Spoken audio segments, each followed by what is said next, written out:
Homeownership is something that creates, to start with, I use the term stability. It builds stability around a family or a group of individuals living together. The constituents of a transaction are always going to be subject to something that is tremendous because they have consistency in their life.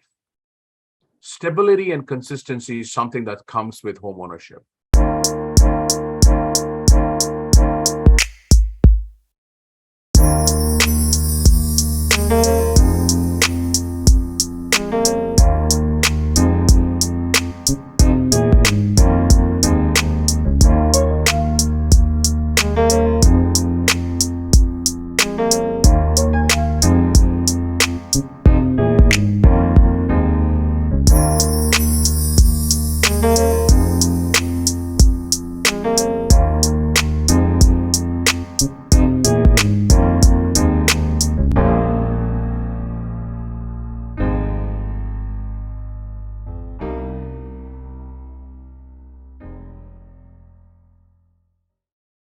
Hello, everyone, and welcome to the Foxworth Theory. I am your host, Eugenia Foxworth. Thank you for joining us today. This show is about entertainment, business, art, and fashion.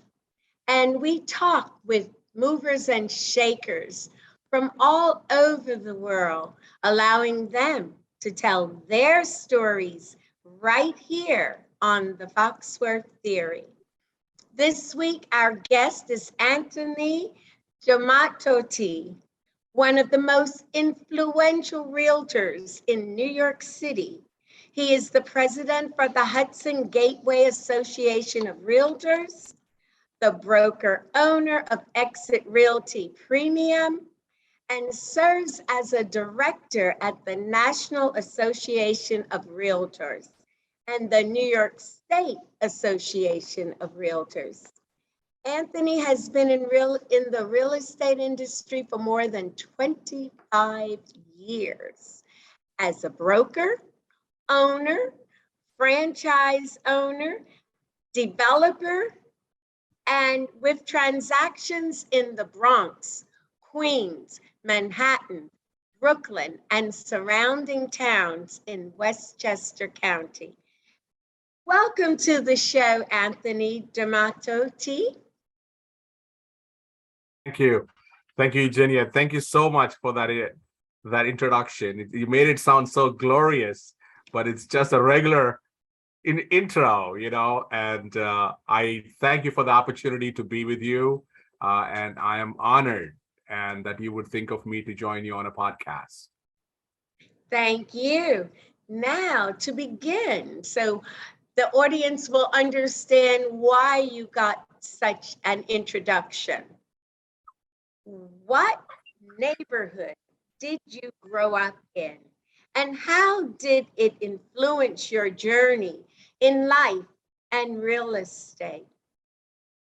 Well, I was born to Indian immigrant parents, and they raised me in a very strict disciplinary environment where I was summoned to do several things, and I was court-martialed to make sure that I accomplished what I needed to accomplish at home. So my family life was very structured, being with two professionals, my parents. I'm the only child, and that turned out to be a great asset for me, with parents who are taking care of me on every single element and taking care of me, in not only in my education, but also in my social and my mental upbringing. I pretty much grew in the States, and I felt that living in the suburbs was always a wonderful thing, but it came with its own stresses and its own disadvantages, And I was raised practically in Queens, Flushing, and I cut my teeth doing real estate in Flushing. Flushing was very different 25 years ago, and so I'm a Queens boy. It's Mets all the way, but of course I love the Yankees as well. So so I'm more of a city boy, raised in a multi-ethnic, multicultural neighborhoods, and certainly life was exciting and colorful. I am sure. And there's so much more that I just can't wait to ask you questions about. What do you enjoy about real estate, and how has the industry changed over the years?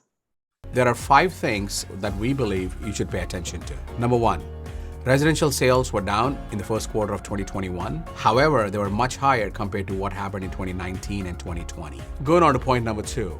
Compared to 2021, Bronx County residential sales increased by 6%. The Bronx County is very active right now. Over 500 co-ops were sold last year. Inventory is low. However, demand is high. Buyers are continuing to buy properties over list price. Moving on to point number 3. The market is facing dual headwinds: rising interest rates and increasing inflation. The housing market and the economy continue to rebound in spite of the post-pandemic challenges. Single-family home prices increased in all of the Hudson Gateway regions. The following counties: Westchester, Rockland, Putnam, Orange, Sullivan, and the Bronx.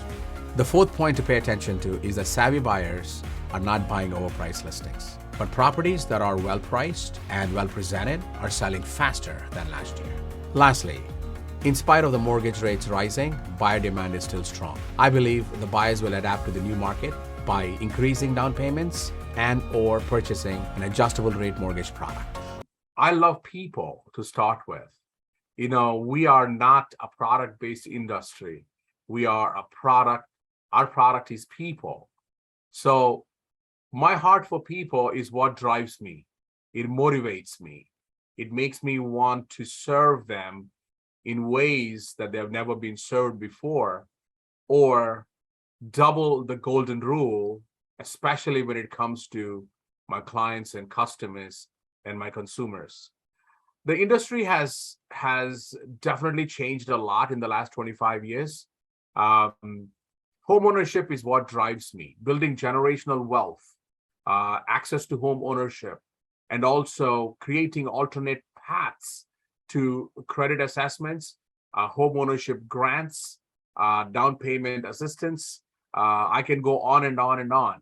But these are some things that are passionate because I'm passionate about, without which there would be no stability in the community.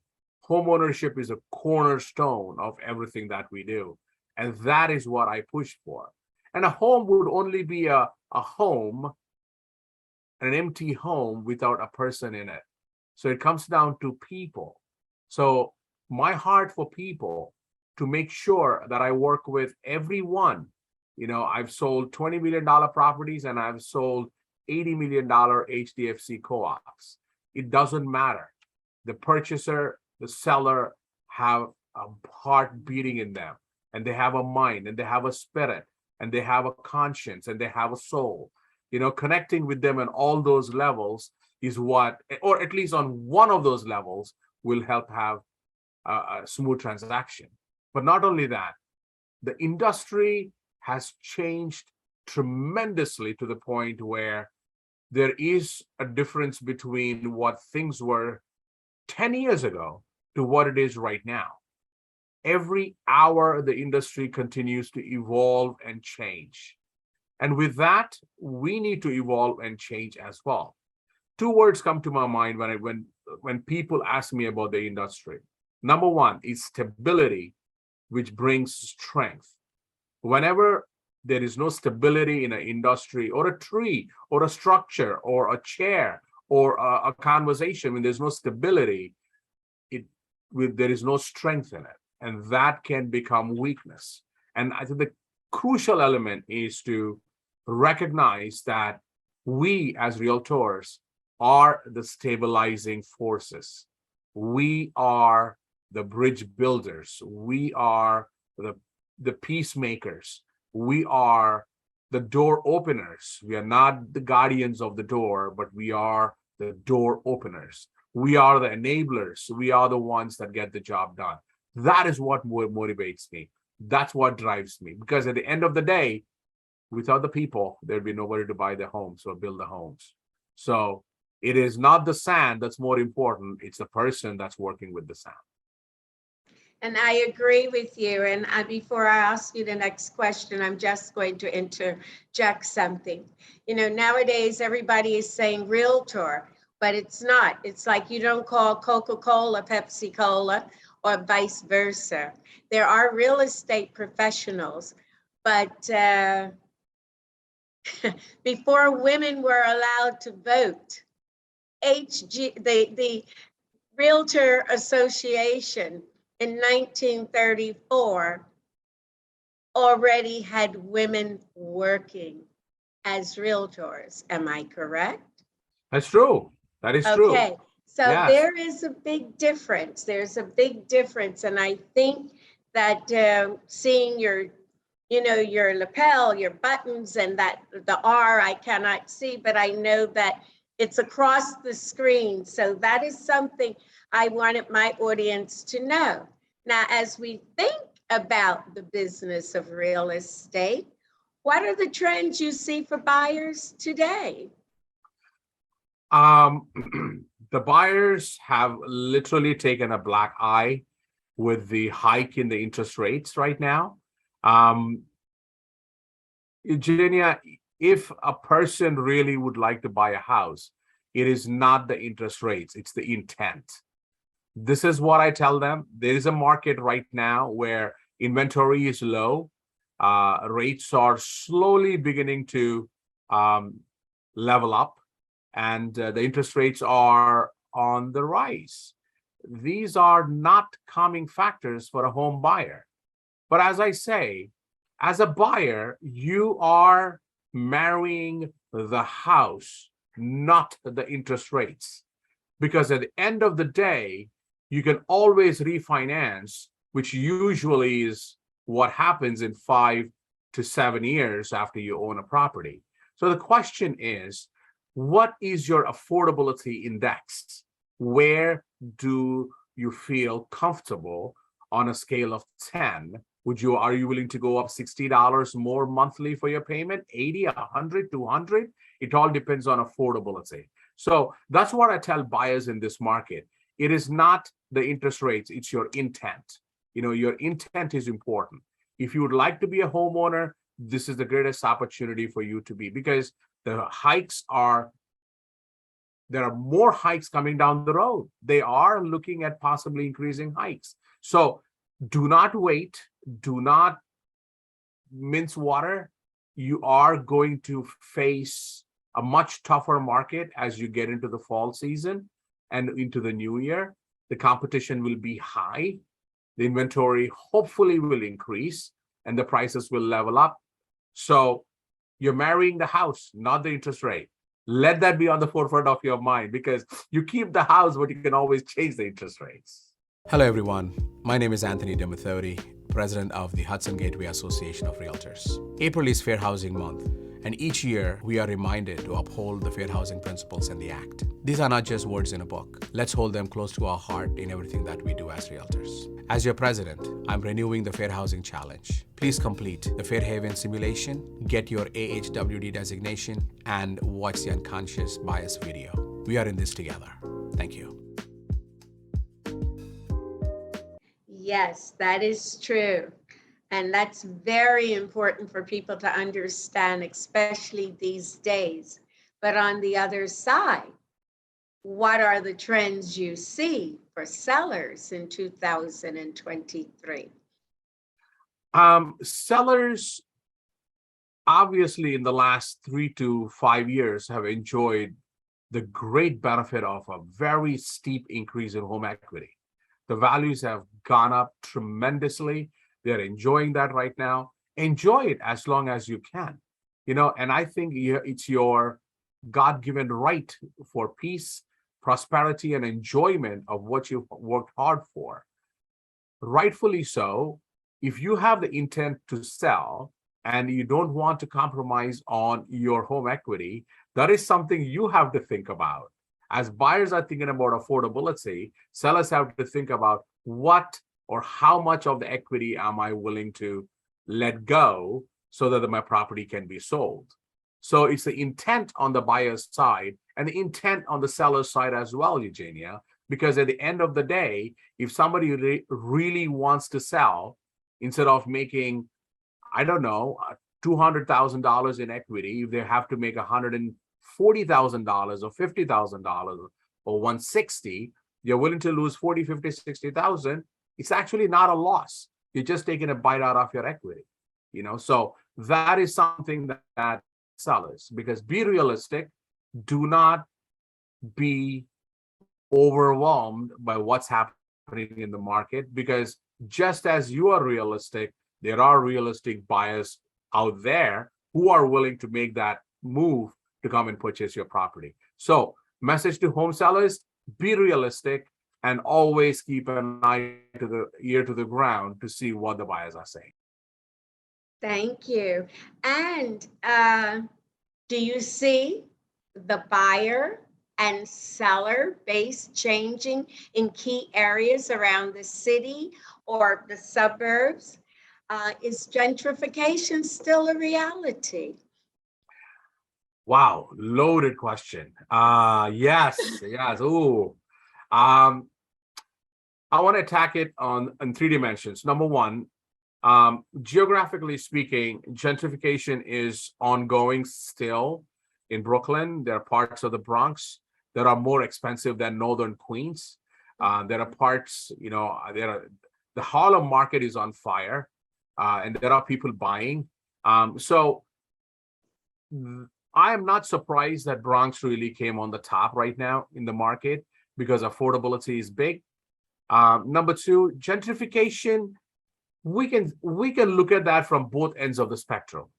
There may be some that may be saying that people are being driven out of their neighborhoods because they cannot afford the fruit of gentrification. And that can be viewed from the other standpoint as well. I think the key to gentrification is community involvement, community development, and community growth. The difference between development and growth is you can have 1,000 apartments or condos, but if they are not occupied by individuals who care for the community, then there is no growth. Your library will die, the park in the corner will die, the bodega will not make enough money, and there'll always be people without addresses on the street. And that's a problem. And I think the downside to it is what the political influence on real estate has caused to some extent. There is a certain faction out there that is opposed to gentrification. There is another faction that is saying, yes, it is not gentrification, it's community development. So there has to be a meeting of the minds of some sort. I think there's a great deal of responsibility on the community boards in different areas in the city. I think there should be a congruence in effect, a collective unison in thought, and a certain maintenance of values that we have all agreed upon as the citizens of the city of New York. And I think that is something that is missing right now, because what's happening in Park Slope is completely different from what's happening in Mill Basin or in Sheepshead Bay or in Canarsie or in Dumbo. And I think that is something that needs to be addressed. There will not be property values will never line up exactly the way it should be. It is not because there's a human element. The way I draw a straight line can be crooked, but if somebody else can draw a straight line, it could be much straighter than my line. So the question is, how do we as New Yorkers agree and come and stand together to build communities that are vibrant, that are inclusive, and that promote a certain level of independence, of thought, action, and also room for success? And I think those are the key things. If I were to be on a community board, that would be what I'd be pushing for. Why are we here? What are we here for? Let's not look at the trees. Let's talk about the forest. And I think that is where some of this gentrification dialogue has missed out on. And I feel, and the immigrant community, you know, that in the Bronx or in Brooklyn or in Queens or in Manhattan, they've all contributed to this growth tremendously in the last 200, 300 years. And we cannot just walk away from that growth just because there's a difference in opinion. Let's sit down and figure out where we stand and build a consensus, because it may not be, we may not be able to lead by unanimous votes, but at least we need to lead by consensus. Thank you so much. And on that note, while we're all recovering and jotting down notes of all the wonderful things you've said that most of us have been thinking, this concludes part 1 of our interview with real estate executive Anthony Domathoti. Tune in for part 2 of our conversation, coming soon on the Foxworth Theory. I am Eugenia Foxworth. Hi, this is Eugenia Foxworth. Thank you so much for tuning into the Foxworth Theory. We are celebrating going into our 3rd season. Can you believe that? We are opening our doors to sponsorships for the Foxworth Theory. For more information, go to thefoxworththeory.com or email us at pr@thefoxworththeory.com. Thank you.